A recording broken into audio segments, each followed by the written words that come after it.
Alamin ang latest weather update ngayon dito sa Sir Aris Official Weather News Today.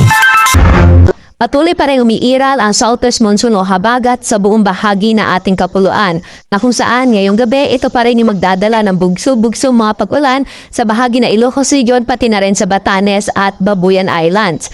Samantala, dahil nga rin sa habagat dito sa Metro Manila, sa Central Luzon, pati na rin sa Cavite, Batangas, Occidental Mindoro, Palawan, pati na rin po dito sa Negros Island Region, Aklan, Antique, sa may Zamboanga Peninsula, Bangsamoro at sa Sorsogon, inaasahan din po natin ang maulap na kalangitan ngayong gabi na may kasama kalat-kalat na pagulan ng mga pagkidlat at pagkulog.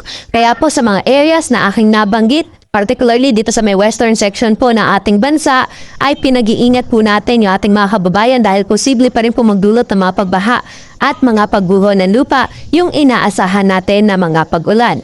Samantala, dito naman po sa nalalabing bahagi na ating kapuluan o yung nasa eastern section of our country, inaasahan naman po natin ang generally fair weather condition. Ngunit, posible pa rin po yung mga isolated rain showers, dala po rin po ito ng amihan.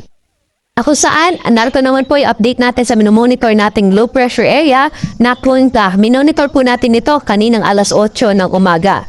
Ito po ay namataan na sa line 1,865 kilometers northeast po ng extreme northern Luzon. Ang nasabing LPA ay mababa ang tsansa na maging isang bagyo at hindi po natin inaasahan na makaka-apekto sa anumang bahagi ng ating bansa. Ngunit meron po tayo imomonitor sa mga susunod na araw dahil dito po sa may bahagi ng Taiwan area ay meron pong posibleng mabuo na isang low pressure area kaya hanggang Biyernes po inaasahan natin na magpapatuloy itong southwest monsoon o habagat na makaka-apekto sa malaking bahagi ng ating bansa.